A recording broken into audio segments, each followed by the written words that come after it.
उस girls hostel के room number 28 में रात 1:30 पर कमरे में 4 रूममेट्स मौजूद हैं। नाम है इनका ईमान फिरोज, मुअज्जमा, यास्मीन और चौथी का नाम है अरूज।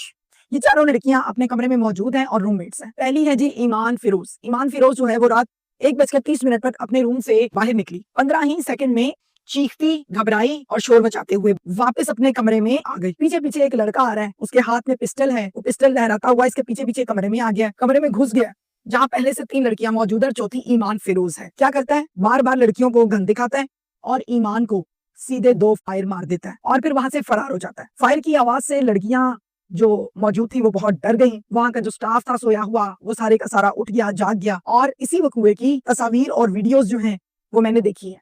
यकीन करें, तस्वीर और वीडियोस को देखकर बहुत खौफ भी आता है और बड़ा तरस भी आता है। बड़ा अफसोसनाक सा ये वाकया है कि कैसे खून में लथपथ ईमान फिरोज जमीन पर गिरी हुई और पास 3 लड़कियां खड़ी हुई और तीनों बुरी तरह से रो रही हैं। कत्ल होने वाली ईमान फिरोज कौन थी? कातिल के साथ इसकी क्या दुश्मनी थी? रात 1:30 पर कमरे में घुसकर 2 गोलियां मारी और वो भी उसकी रूममेट्स के सामने। क्या कातिल ईमान को कत्ल करने के लिए ही आया था या किसी और को कत्ल करने के लिए आया था? गलती से हो सकता है ईमान को फायर लग गया और फायर मारा गया। अफरा तफरी की पोजीशन में रात 1:30 पर कौन किसको मिलने जाता है? क्या किसी गर्लफ्रेंड को मिलने के लिए आया था? यानी शाहिदीन में 3 लड़कियां हैं और पुलिस को बड़ी अहम किस्म की स्टेटमेंट भी इन 3 लड़कियों ने दी है और इन 3 लड़कियों की स्टेटमेंट से बहुत सी गुत्थियां सुलझी हैं। इसके अलावा मकतूला के भाई की बड़ी अहम तरीन स्टेटमेंट सामने आई है, मैं वो भी आपसे शेयर करूंगी इसी व्लॉग में। डिटेल की तरफ आती हूँ। यह अफसोसनाक वाकया इस्लामाबाद में पेश आया है, लेकिन इस वाकये का जो बैकग्राउंड है वो पूरे का पूरा मानसहरा से मिलता है। घर के सरबराह हैं मोहम्मद जुबैर साहब, जिनके 2 बच्चे हैं। बड़ी बेटी है ईमान फिरोज, उम्र है 22 साल और एक बेटा है जिसका नाम है जैद खान। ईमान फिरोज शुरू से ही बहुत ही ज़हीन, बहुत ही लायक और पढ़ने वाली बच्ची थी।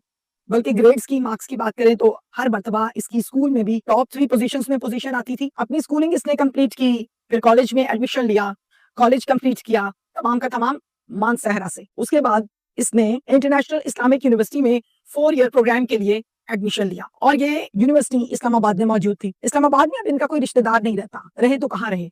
इस मसले को हल करने के लिए इसने एक गर्ल्स हॉस्टल में अपनी रिहाइश के लिए कमरा लिया। ये गर्ल्स हॉस्टल था इस्लामाबाद में मौजूद G10 सेक्टर में। 2.5 साल हो गए यूनिवर्सिटी में पढ़ते हुए और पढ़ते पढ़ते इसका 1 2 3 4 5 अब 5th सेमेस्टर चल रहा था।